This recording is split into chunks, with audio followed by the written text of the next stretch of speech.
So here's my husband. He's been faithfully helping me out in the garden by putting out a couple of mole traps to try and get rid of the moles that are running amok in our yard. The cats have been doing somewhat of a good job, but they just can't get them all.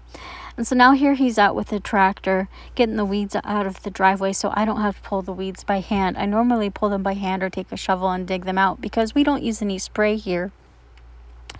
I don't show my husband a lot in the videos, but he helps me out a lot behind the scenes, much more than you guys see. He does a lot of the heavy lifting of bags and dirt and soil and the mulch and digging out things that are really stuck that I just don't have the power to get behind.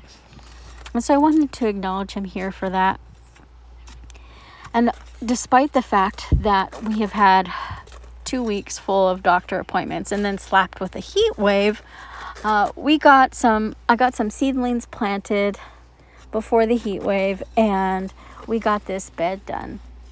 And those seedlings, unfortunately, are probably not going to make it because we found out during those hot days that we have a low water table in our spring, and so the water is going to the plants that need it more, the bigger plants that we have spent more money on rather than little annual seedlings. You may have seen this in a previous video I posted. But despite all that, we did get this bed done. It's weeded, mulched, and to my surprise, I even got all the roses deadheaded. But sometimes I think to myself, when I start thinking of all my medical problems, I can kind of sort of get into that feeling sorry for myself mode. And then I think, if only I didn't have my health problems. If only I had a healthy, normal body. How much more could I get done? And I tend to drag myself down with those negative thoughts. I think sometimes we can feel sorry for ourselves about anything. If only I had more money. If only I had more time. Or if I had a spouse or partner to help me out, things might be easier. Well, they might be easier, and then sometimes they may not be. But feeling sorry for yourself can be for various reasons.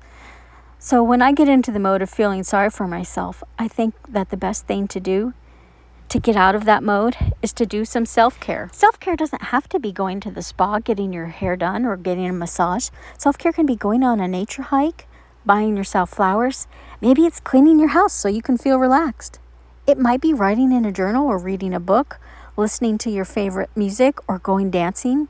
For some, it could be going to the gym or taking a class.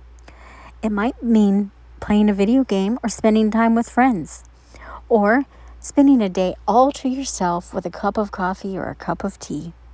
And for others, it might mean petting their animals, loving on their cats and dogs or goats or whatever animal that you have. Maybe you have a reptile. I personally do not like reptiles, but maybe you do, and maybe they are soothing and comforting to you. Self-care can mean many different things, so there's no right or wrong way to do self-care. Everybody is different, so everybody's self-care is going to be different. It doesn't always have to be the same either. You can do one type of self-care on one day and then do a different type of self-care a different day. But self-care is very important for getting out of the funk that I call feeling sorry for yourself. And that does not mean that you have to repress your emotions about the sadness that is going on. You can be sad about it. It just means don't get stuck in the rut. Continue on with life. Don't give up. Keep going. Keep doing. Keep trying to be your best self, no matter how difficult of circumstances that you have. You can keep moving forward, and you can recognize those sad emotions about your circumstances, but continue moving on. And if you get to a time where you can't move on, then please go get some help. Go talk to someone. Go see a counselor. Go to therapy. Join a grief support group. Find someone you feel comfortable talking to.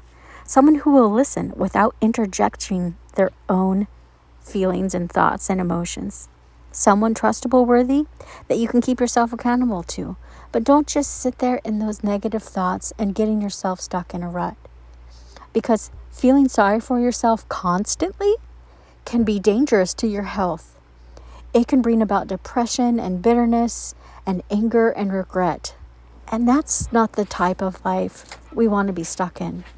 Most of us want happiness, and getting stuck in a rut of bitterness, deep-rooted down in ourselves, can cause pain in every area of our lives.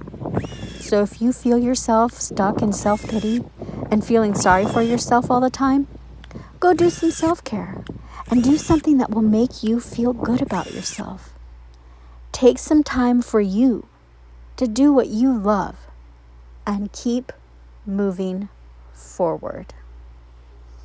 Thanks for watching, and until next time, feed the pollinators for me. Bye.